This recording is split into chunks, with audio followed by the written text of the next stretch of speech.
Hello friends, I Dr. Lalit Mahatma welcome you in this class. Today we are going to discuss the role of enzymes of pathogen, particularly of the bacteria, in plant disease development or in pathogenesis. Before we discuss the role of enzymes in detail, we have to first understand that what are the different components of the typical plant cells. As we all know that the typical plant cell is made up of cellulose, hemicellulose, pectin, protein, and many of the woody plant is having lignin and xylem also is in component of their cell. These different components provide structure, stability and resistance to the plant. It is not only providing resistance to the plant against the biotic factor, but it is providing resistance to the plant against the abiotic factor, animal grazing and the human activities also. Of course, the human can be considered as the biggest pathogen of the plant. Dear friends, to remember this different component of the cell, if you will remember one word HPLC XP, it will be easy for all of you to remember this word. Here HPLC stands for high performance liquid chromatography, generally the word we are using in science, and the XP word is used with the Microsoft Word. So if you will remember this HPLC XP together, you will remember all the different component of the cell, and to remember the enzymes which are digesting, which are breaking down or which are breaking down these different component. If you will remember the word that all these enzymes are having ASE as in suffix after this substrate, it will be easy for you to remember. Say for example, this hemicellulose is digested or broken down by an enzyme which is known as hemicellulase. Pectin is digested and broken down by an enzyme which is known as a pectinase. Similarly, lignin is digested by many lignolytic enzymes. Cellulose is digested or broken down by the cellulase. Xylene is digested or broken down by the xylanase enzyme, and the protein is digested and broken down by the proteinase enzymes. Dear friends, whenever I talk about the host and pathogen, I always used one word is this, that the evolution of the host and pathogen took place simultaneously or together. Like the pathogen has developed the tit for tat strategy. Therefore, when there is any of the mechanism developed by the host, a pathogen is developing or countering this by developing an extra or another strategy. Here, the different component of the cell wall are made up, and these component of the cell wall are digested by the pathogen by using the different enzymes. Among the different enzymes, today we are going to discuss in detail about the pectin digesting enzyme that is known as a pectinase, because pectin is an important component of the middle lamella and it is digested by the enzymes which is known as a pectinase and causing the tissue macerations. We will take an example of a bacteria which is causing soft rot disease in many of the crop, that is known as a Erwinia. Nowadays this bacteria has been renamed, or this bacteria is known as a Pactobacterium, but we will use the word Erwinia only in this lecture. Dear friends, this Erwinia bacteria is producing 4 different type of the pectin digesting enzyme. Out of these 4 different type of the enzymes, 3 different type of the enzymes are working optimum at the pH 8 are the pectate lyase, pectin lyase, here tate, here teen. The third one is a pectin methyl esterase enzyme. These enzymes are working well at the pH 8, whereas the fourth enzymes which is known as a polygalacturonase enzyme, which is working best at a pH 6. All these enzymes are present in many forms which are known as an isoenzymes, and all these isoenzymes are regulated by the different gene.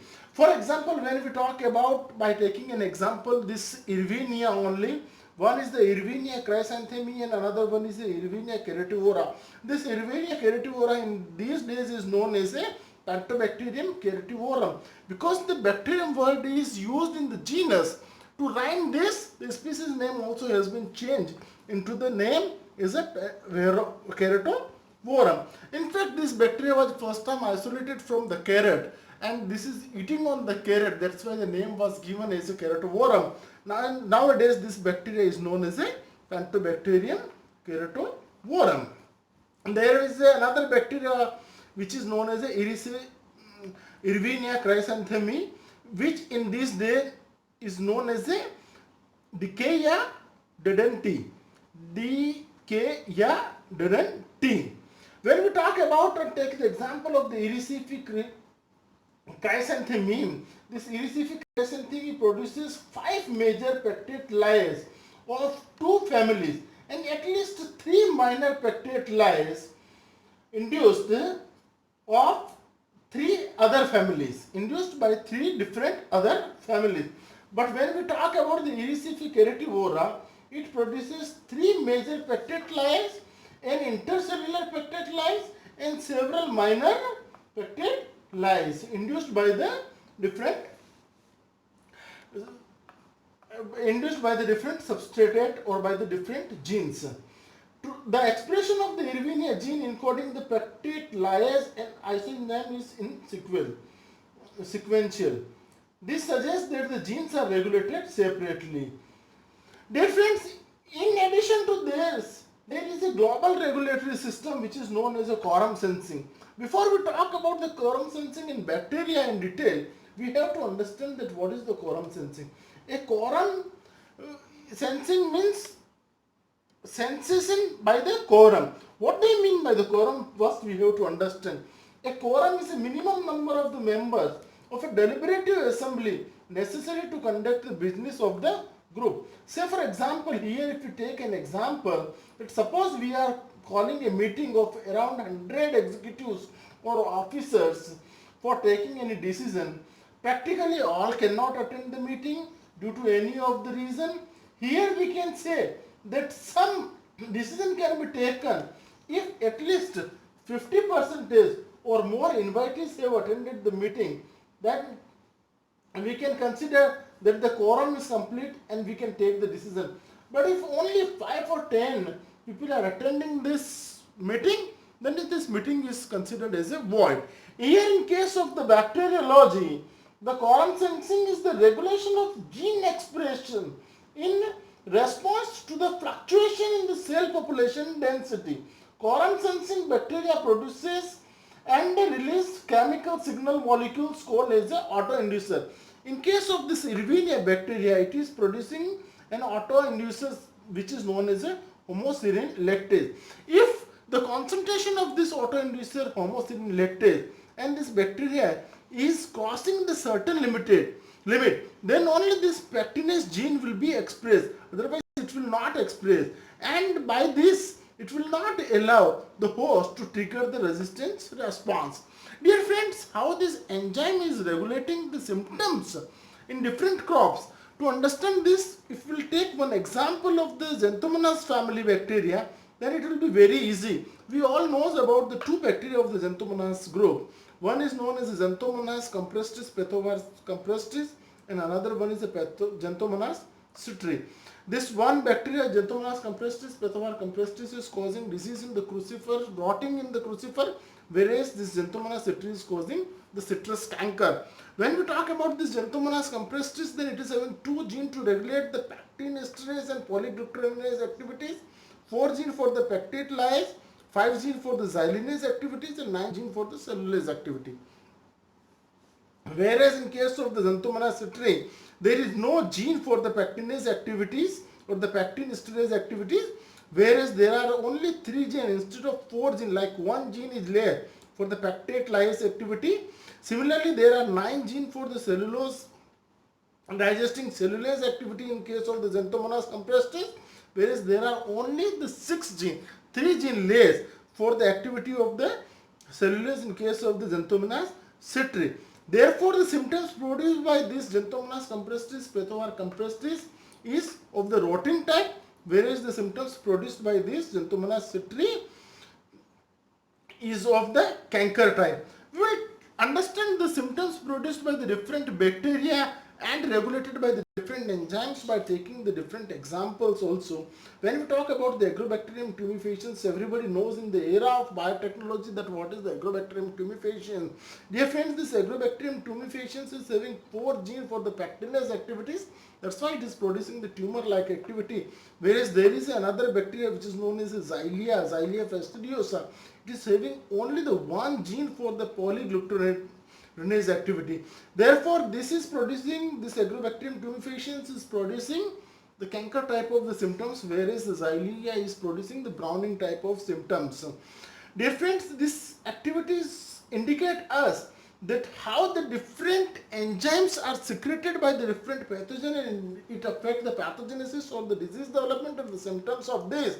We have to understand that the different genes are produced by the different gene and different enzymes are produced by the different gene, and damage or knockdown of any gene will not affect the pathogenesis or disease development by any of this bacteria. Therefore, this bacteria is existing when the mutation is taking place in this bacteria or when the new resistance is developed in the plant.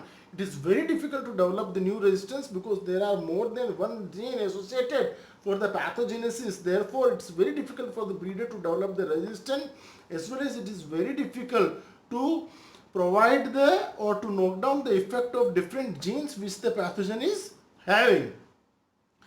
Those friends who have a little problem in understanding the things in English, I would like to repeat the entire things in Hindi.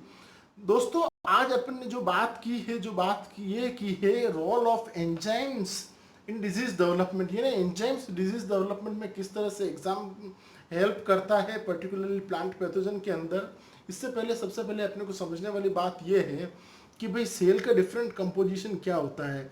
तो दोस्तों, cell का different composition जो होता है वो hemicellulose होता है, pectin होता है, लिग्निन होता है, सेलुलोज होता है, ज़ाइलिन होता है, प्रोटीन होता है। इन सबको याद रखने का बहुत आसान तरीका है कि आप HPLC XP याद रखिएगा।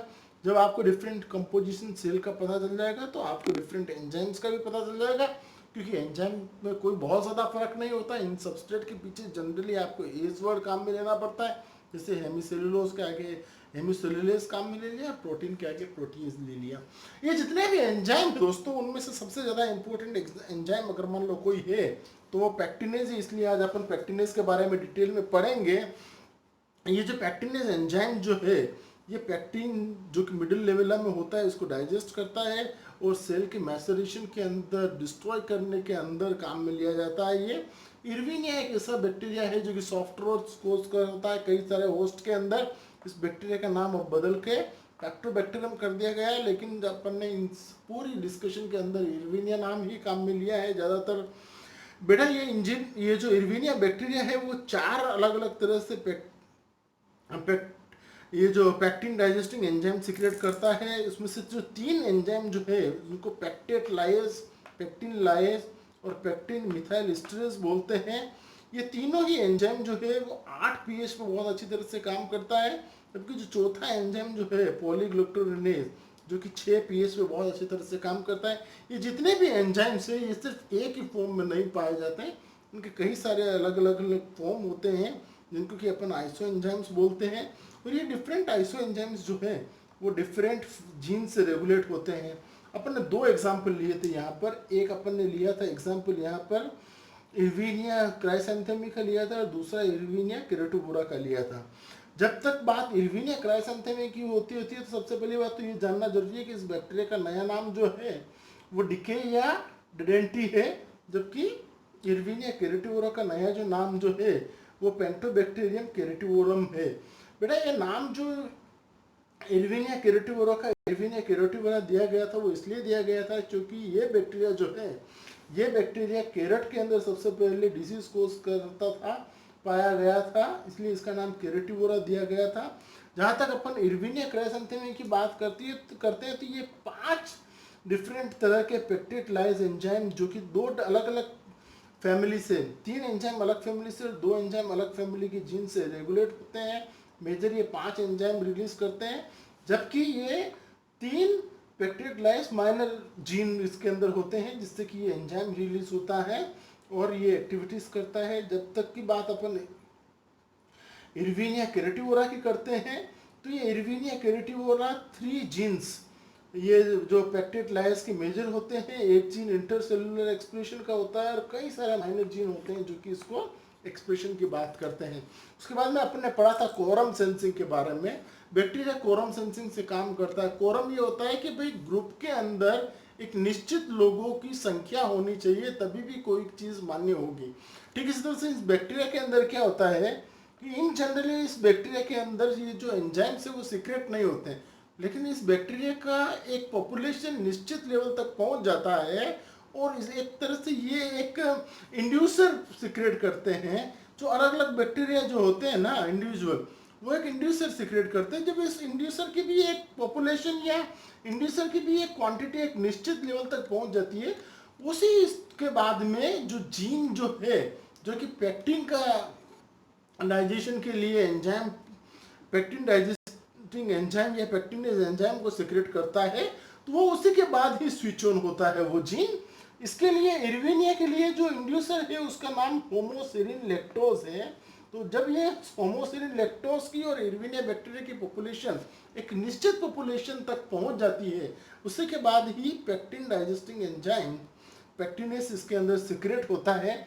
इसका सबसे बड़ा फायदा ये होता है कि इसके कारण ये जो होस्ट के अंदर जो रेजिस्टेंट रिस्पॉन्स या फाइटोएलेक्सिन का जो सिंथेसाइजेशन जो होता है, जो ट्रिगर नहीं होता है, जिसके कारण कि ये होस्ट की रेजिस्टेंस मैकेनिज्म को काउंटरैक्ट कर सकती है। एक बहुत इंपॉर्टेंट एग्जांपल अपने को कैसे सिम्टम्स प्रोड्यूस होते हैं अलग अलग एंजाइम्स के होने के कारण या अलग तरह के आइसोजाइम के होने के कारण या अलग तरह के एंजाइम होने के कारण बैक्टीरिया के सिम्टम्स किस तरह से इफेक्ट होते हैं। तो इसका एग्जांपल अपन ने देखा था। एक एग्जांपल लेके ज़ेंथोमोनास ग्रुप के दो बैक्टीरिया को लेके, एक ज़ेंथोमोनास ग्रुप का बैक्टीरिया जिसका नाम है ज़ेंथोमोनास कंप्रेस्टिस पेथोवार कंप्रेस्टिस, जबकि दूसरा बैक्टीरिया ज़ेंथोमोनास सिट्री। जो ज़ेंथोमोनास कंप्रेस्टिस पेथोवार कंप्रेस्टिस है वो क्रूसीफेर के अंदर रोटिंग कॉज करता है, जबकि ज़ेंथोमोनास सिट्री जो है वो सिट्रिस के अंदर कैंकर कॉज करता है। जब इस बैक्टीरिया के अंदर देखा जाए दोस्तों, तो इसके अंदर दो जीन होते हैं पेक्टिन एस्टरेज और पॉलीग्लिसरीनेज प्रोडक्शन के लिए, 4 जीन होते हैं पेक्टिस लाइज के लिए, 5 जीन होते हैं जाइलिनेज के लिए और 9 जीन होते हैं सेलुलेज के लिए। जबकि ज़ेंथोमोनास के अंदर पेक्टिन एस्टरेज और पॉलीग्लिसरीनेज के लिए कोई जीन नहीं होता है। सिर्फ 4 जीन की जगह 3 जीन पेक्टिस लाइज के लिए होते हैं, 9 जीन की जगह 6 जीन सेलुलेज के लिए होते हैं। इसी जीन के डिफरेंस के कारण एंजाइम के अंदर डिफरेंसेस आता है। इसी एंजाइम और जीन के डिफरेंस के कारण ज़ेंथोमोनास सिट्री के अंदर कैंकर टाइप के सिम्टम्स डेवलप होते हैं, जबकि इसके अंदर रोटिंग टाइप के सिम्टम्स डेवलप होते हैं। एक और बहुत अच्छा उदाहरण, अगर मान लो आप लोगों ने इन दिनों में बायोटेक्नोलॉजी की बातें ज़्यादा होती है तो इसलिए दिया गया है कि भाई एग्रोबैक्टीरियम ट्यूमिफेशियंस एक बैक्टीरिया है जो कि ट्यूमर इंड्यूस करता है पैथोजन होस्ट के अंदर। इसके अंदर 4 जो होता है पेक्टिनेस जीन होता है। और दूसरा एक एग्जांपल दिया गया है ज़ाइलिया फेस्टिडियोसा, जो कि एक फेस्टिडियस माइक्रो ऑर्गेनिज्म है। उसके अंदर सिर्फ एक पॉलीग्लिसरीनेज का जीन होता है। इसी कारण एग्रोबैक्टीरियम ट्यूमिफेशियंस में तो ट्यूमर इंड्यूस होता है, लेकिन ज़ाइलिया के अंदर सिर्फ ब्राउनिंग होता है सिम्टम्स के अंदर। तो दोस्तों ये जो जितने भी एंजाइम्स है उसके कारण सिम्टम्स और डिजीज डेवलपमेंट कैसे इफेक्ट करता है या डिजीज डेवलपमेंट कैसे होता है, आज अपन ने इन सब चीज़ों के बारे में पढ़ा। अगर मान लो आपको इन सब चीज़ों के बारे में कोई प्रॉब्लम हो तो आप मुझे लिख सकते हैं, जिसके कारण कि मैं आपको आगे का जवाब दे सकूं। आप सभी ने इस लेक्चर को बहुत ध्यान से सुना, आप सभी का बहुत बहुत शुक्रिया। आप कोई भी समस्या हो तो मुझे लिख सकते हैं। Thank you very much.